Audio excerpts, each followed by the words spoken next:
E a expectativa, querendo independentemente do placar, um triunfo, 3 pontos é inegociável. Mas eu tenho medo, viu, Celinho, desse negócio de inegociável, velho. Também era inegociável vencer o Vasco, que a gente negociou, né? Esse resultado, enfim. Eu tenho um pouco de medo desse tipo de declaração, me incomoda um pouco, mas é isso. Cara, expectativa de vencer o jogo, né, velho? Como você falou, independente de como vai ser o jogo, de como vai jogar, se vai jogar bem, se vai jogar mal, o Bahia precisa vencer, velho. O Bahia precisa vencer, né?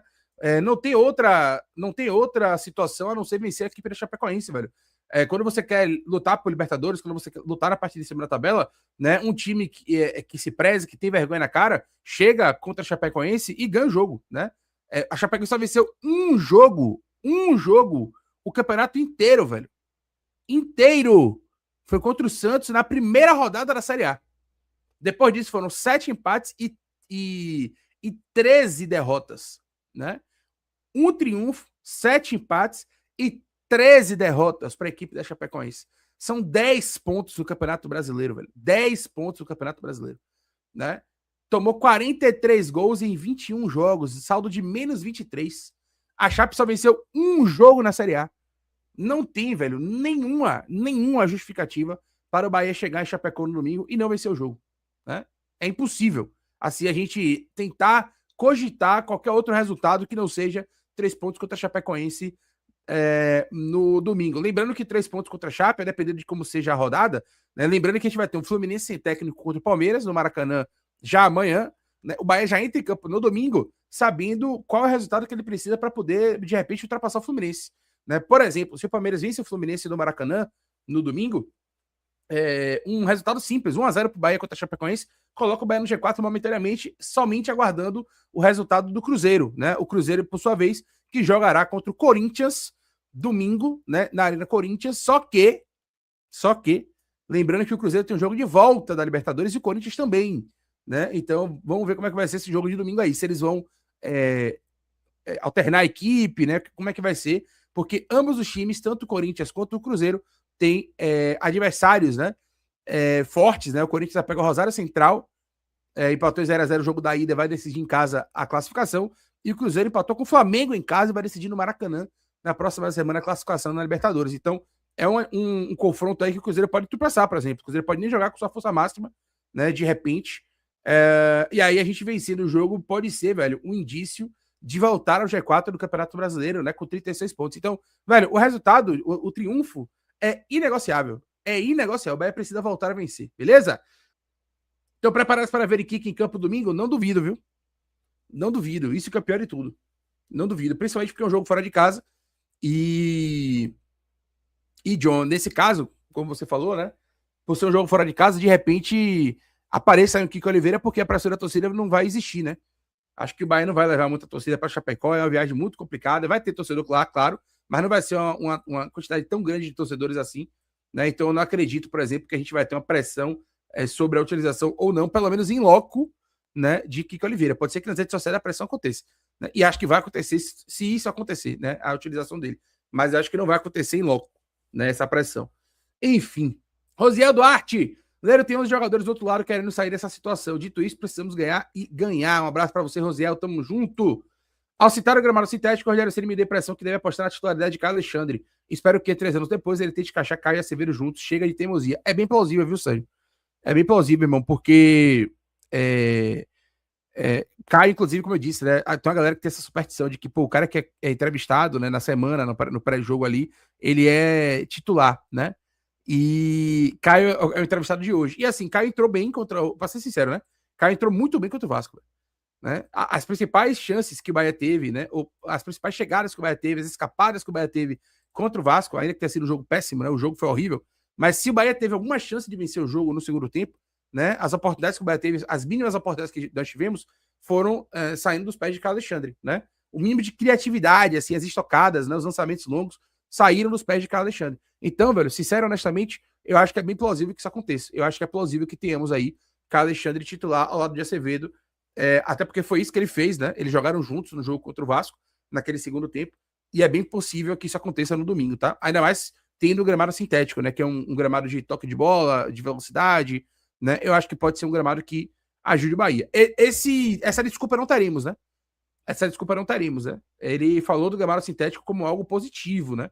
Ele falou do Guimarães Citeste como algo positivo lá na última coletiva. Então, vamos aguardar a cena dos próximos capítulos, né? Para ver como é que vai se desenhar.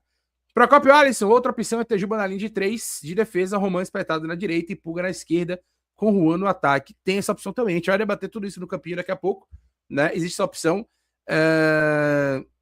Eu não gosto muito de ter Juba na linha de 3, porém eu sei que é algo situacional, né? Juba voltando de lesão, Juba ainda se readaptando, né? Pegando ritmo. De repente isso pode dar uma qualificada no nosso setor defensivo, né? Então é possível sim que tenhamos.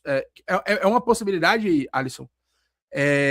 Apesar de eu não gostar tanto, mas eu acredito que essa possibilidade é menor do que a outra que foi citada anteriormente aí, tá? Enfim. Um abraço aí para Vinícius Mercedes, tamo junto. Senhor Miranda, bom dia, Leiro. O que leva a gente a acreditar que o Bahia vai triunfar contra a Chape? A ruindade do adversário, velho. A ruindade do adversário é o que leva a gente a acreditar que o Bahia vai vencer a Chape, né? Quando só depende do Bahia, a gente já sabe como funciona, infelizmente. Dito isso, 1-0, pois é. É exatamente isso aí que você falou. Né? A ruindade do adversário é que nos leva a acreditar, nesse momento, que o Bahia pode vencer aqui pela Chapecoense. Enfim. Pronto. O jogo contra a Chape, velho, é importante, muito importante, por ser um time que está no rebaixamento, está tendo muita dificuldade no campeonato. E os rivais de tabela, né, estão chegando, estão melhorando, estão crescendo o nível. O Cruzeiro já passou o Bahia, inclusive. Então, é um jogo que virou essencial. Seria um jogo que eu acho que o melhor termo para se usar para ele é um termo que Cássio Cardoso usa muito, que é conta de luz. É aquele jogo que você tem a obrigação de ganhar. Conta de luz. Se você não paga a conta de luz, meu amigo, você vai ficar sem energia e praticamente você não consegue viver em casa. Vencer a Chapecoense é a mesma coisa, Leiro. Então é um triunfo que é essencial. O Bahia não pode deixar de ganhar, não pode perder nenhum ponto lá em Chapecó. Mas como é que você enxerga essa possibilidade de Alexandre titular no jogo de domingo? Eu acho que faz total sentido, até porque originalmente é a posição dele. Eu acho que você vai lembrar, Leiro. Ele fazia essa função lá no Fortaleza e quem era o primeiro volante era Zé Wellison. E aí o Caio Alexandre veio para o Bahia para fazer a função de primeiro volante. Deu certo em algum momento, claro, deu muito certo, inclusive. Mas hoje não faz mais sentido, né? Até porque a Acevedo está em alta, está, na minha humilde opinião, é um dos melhores jogadores do Bahia no campeonato, não tem como você tirar ele. Eu acho que vale a pena, até porque Caio Alexandre, ele, na minha opinião, tem uma qualidade no passe maior do que a de Jean Lucas, é um jogador que pode agregar nesse sentido, e eu acho que faz mais sentido do que ir como primeiro volante, e faz mais sentido do que com o Jean Lucas, que está em baixa, e que, na minha opinião, foi mal contra o Vasco, assim, com a maior parte do elenco. Então, assim, eu acho que Jean Lucas deveria voltar para o banco. A questão é, tem Eric e tem Alexandre para ser titular. Qual dos dois vai ser? Eu acho que se Eric tiver 100%, eu acho que seria bom ir de Eric, manter o que vem dando certo. Mas se Eric não tiver 100%, que o Alexandre conseguir aguentar 90 minutos, acho que faz total sentido com o Alexandre. Até porque é um jogo contra a Chape, né? É um adversário mais acessível, mais limitado tecnicamente, que na teoria o Bahia vai ter mais a posse. Também faria muito sentido ter o Alexandre como segundo volante. É isso. O Gustavo botou aqui, não entendo porque Ceni não investe em 4 meses e só 2 atacantes. Cara, na teoria, é isso que o Bahia tem feito, velho. Na teoria. Né? O Bahia abriu mão de um atacante, na teoria, né, para poder jogar no 4-4-2. Assim, o esquema base do Bahia hoje não é 4-3-3, é 4-4-2. O esquema base do Bahia é esse. O problema, Augusto, a gente vai trazer o campeão daqui a pouco para poder debater isso mais a fundo. O problema é que quem é que vai fazer a meia pela direita? Sacou? Porque a gente não tem hoje um meia, por exemplo, com a capacidade de fazer esse lado direito. A não ser que seja Eric, por exemplo. E aí você joga com Eric aberto pela direita. Acho que o único jogador que tem mais essa capacidade é Eric. Né? Eu não vejo o Jean Lucas fazendo isso, sinceramente. Né? E Rogério já falou que ele se sente muito mais à vontade pela esquerda do que pela direita. Então eu não vejo o Jean Lucas fazendo isso. Nestor joga muito mais pela esquerda. Né? Caio Alexandre e Acevedo jogam por dentro. Então qual é o meia que o Bahia tem? O meia que o Bahia tem com capacidade de bater e voltar hoje? O único seria Eric. O único, que eu acho que poderia fazer essa função de num 4-4-2 poderia ser Eric, né? Então, e Pulga, assim, só que inverter Pulga para direita. Mas aí não seria meia, Pulga seria porque assim, eu acho que o 4-4-2 do Bahia seria com Pulga na frente. O Bahia joga hoje assim. O Bahia joga com Pulga no ataque, né? Pulga e Alejo Vélez. O Bahia tem jogado assim, dessa forma. Então, você pode botar um outro atacante ali, mas quem seria esse outro atacante? O Willian José? Não deu certo contra o Vasco. Everaldo? Quem é que vai jogar lá na frente? O Juan Pablo? É uma possibilidade. Você pode botar o Juan Pablo lá na frente e trazer Pulga para jogar de meia direita. Mas na teoria, você continua com 3 atacantes, né? Você só muda a função. Mas na teoria, você vai ter 3 atacantes em campo, né? Então, assim, na teoria, o Bahia já faz isso. Quando o Bahia botar Ademir para jogar de meia direita e para jogar de atacante, de segundo atacante, o Bahia já tá fazendo isso. O Bahia tá abrindo mão de um atacante, né, dentro da função para poder colocar um meia a mais. David Martins não faz lado de campo, velho. Esqueça. Para mim, ele pode até fazer circunstancialmente, mas ele não tem, para mim, nenhuma característica de meia direita. De meia direita, de aberto pelo lado direito, não tem. Né? Para mim, é jogador para jogar por dentro, terceiro homem de meio de campo.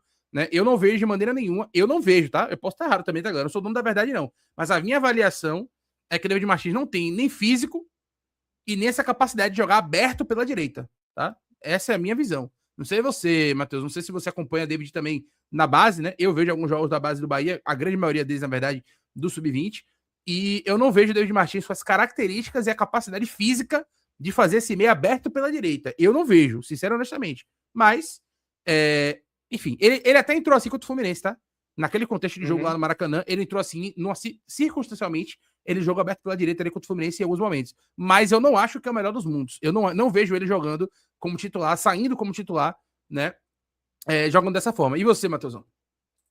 Também não. Eu não vou mentir pra você, não acompanho muito os jogos da base, mas eu sei que David Martins rende muito mais centralizado e que no jogo do Fluminense foi mais uma circunstância, basicamente um armengue que o Rogério fez naquele jogo, tá?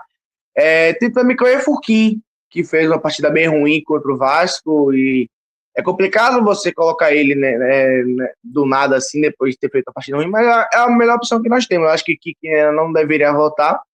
Então, basicamente, Cauê Furquim, sabe? Aí colocaria Pulga como atacante ao lado de Alejo Vélez, Leiro. Beleza. Abreu botou aqui, bom dia, galera do Infuleiro. Se colocar Acevedo, Caio, Eric e Nestor no meio com Pulga e Alejo na frente, poderia dar certo. Foi o que a gente falou aqui, pô. O único jogador que poderia fazer, nesse momento, né? Em termos de características, esse meio aberto pela direita seria Eric. Aí você jogaria com o Nestor aberto pela esquerda, Eric aberto pela direita, Acevedo e Caio por dentro, né? Com Pulga e Alejo na frente. Talvez funcione, né? Talvez funcione. É uma possibilidade. É uma possibilidade. Talvez funcione. Everton Ribeiro não é esse jogador para jogar aberto. Jean Lucas eu não vejo jogando aberto. David Martins eu não vejo jogando aberto. Então, talvez no segundo momento, né, no segundo tempo, você tenha que trazer um atacante para fazer essa função aberta ali. Né? Ou um beirada, né? Para fazer essa função aberta por ali. Enfim, pode funcionar? Pode. Foi o que eu citei. O único jogador que eu vejo ele fazendo essa função aberta pela direita como meia é Eric. Né? Eu não vejo outro jogador, além de um ponta, eu não vejo outro jogador. Né? Enfim.